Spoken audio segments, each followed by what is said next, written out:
دل میں برائی رکھنے سے بہتر ہے کہ ناراضگی ظاہر کر دی جائے۔ میں سب جانتا ہوں، یہی سوچ انسان کو کنویں کا مینڈک بنا دیتی ہے۔ یہ دو باتیں اپنے اندر پیدا کر لو، ایک چپ رہنا اور دوسرا معاف کر دینا، کیونکہ چپ رہنے سے بہتر کوئی جواب نہیں اور معاف کر دینے سے بہتر کوئی انتقام نہیں۔ زندگی میں 3 لوگوں کو کبھی نہ بولنا: مصیبت میں ساتھ دینے والوں کو، مصیبت میں ساتھ چھوڑنے والوں کو اور مصیبت میں ڈالنے والوں کو۔ جہاں دوسروں کو سمجھنا مشکل ہو، وہاں خود کو سمجھا لینا ہی بہتر ہوتا ہے۔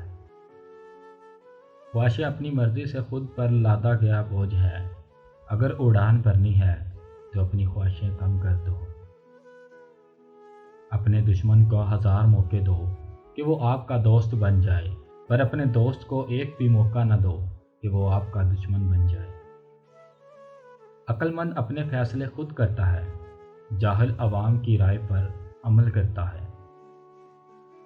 ہو سکتا ہے ہر کوئی اچھا نہ ہو، لیکن ہر ایک میں ہمیشہ کچھ نہ کچھ اچھا ہوتا ہے۔ کبھی کسی کا فیصلہ جلد نہ کرو، کیونکہ ہر نیک کا ایک ماضی ہوتا ہے اور ہر گناہ گار کا مستقبل ہوتا ہے۔ اگر آپ لوگوں کو سچ بتانا چاہتے ہیں تو انہیں ہنسائیں، ورنہ وہ آپ کو مار دیں گے۔ میں اتنا ہوشیار ہوں کہ بعض اوقات جو کچھ کہہ رہا ہوں اس کا ایک لفظ بھی سمجھ نہیں پاتا۔ صرف ایک چیز ہے جس کا میں مقابلہ نہیں کر سکتا، وہ ہے فتنہ۔ میں آپ سے معافی چاہتا ہوں، میں نے آپ کو نہیں پہچانا، میں بہت بدل گیا ہوں۔ جب حالات کافی خراب ہو جائیں تو بلی کا بچہ شیر کو مار ڈالے گا۔ ہم ہر ایک اپنے اپنے شیطان ہیں اور ہم اس دنیا کو اپنی جہنم بنا لیتے ہیں۔ ایک بہترین آدمی وہ ہے، اس کا کوئی دشمن نہیں ہے اور اس کا کوئی دوست اسے پسند نہیں کرتا۔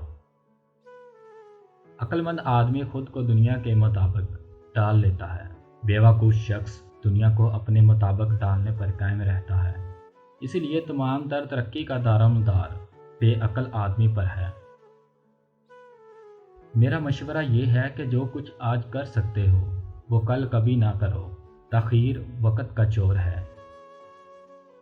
اس دنیا میں کوئی بھی ایسا بیکار نہیں جو آپ کا بوجھ ہلکا کر سکے۔ اگر آپ جاننا چاہتے ہیں کہ انسان کیسا ہے تو اچھی طرح دیکھ لیں کہ وہ اپنے کم تر لوگوں کے ساتھ کیسا برتاؤ کرتا ہے، نہ کہ اپنے برابر کے ساتھ۔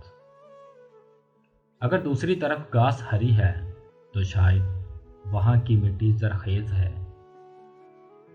کسی بیوقوف سے کبھی بحث نہ کریں، وہ آپ کو اپنی سطح پر لے جائیں گے اور تجربے سے آپ کو شکست دیں گے۔ ان لوگوں سے ہوشیار رہو جو مسلسل حجن تلاش کرتے ہیں، وہ اکیلے کچھ نہیں ہیں۔ خود سے سچی زندگی گزارنے کا حوصلہ رکھیے، نہ کہ وہ زندگی جس کی دوسرے آپ سے توقع کرتے ہیں۔ کبھی اس کو ترجیح نہ بنائیں جو آپ کو آپشن بناتا ہے۔ جب آپ ناراض ہوں تو فیصلہ نہ کریں، جب آپ خوش ہوں تو وعدہ نہ کریں۔ خوش رہو، ہو سکتا ہے کہ آپ مرنے کے بعد مشہور ہو جائیں۔ موت دھیرے دھیرے آتی ہے، جیسے چونٹی گرے ہوئے انجیر کو کھاتی ہے۔ آپ کو دوسروں سے بچانے کے لیے ہمیشہ ایک عورت ہوتی ہے۔ شیروں نے مجھے ڈھونڈ لیا ہے اور مجھے پرواہ نہیں۔ صرف وہی پیک کریں جو آپ لے جا سکتے ہیں۔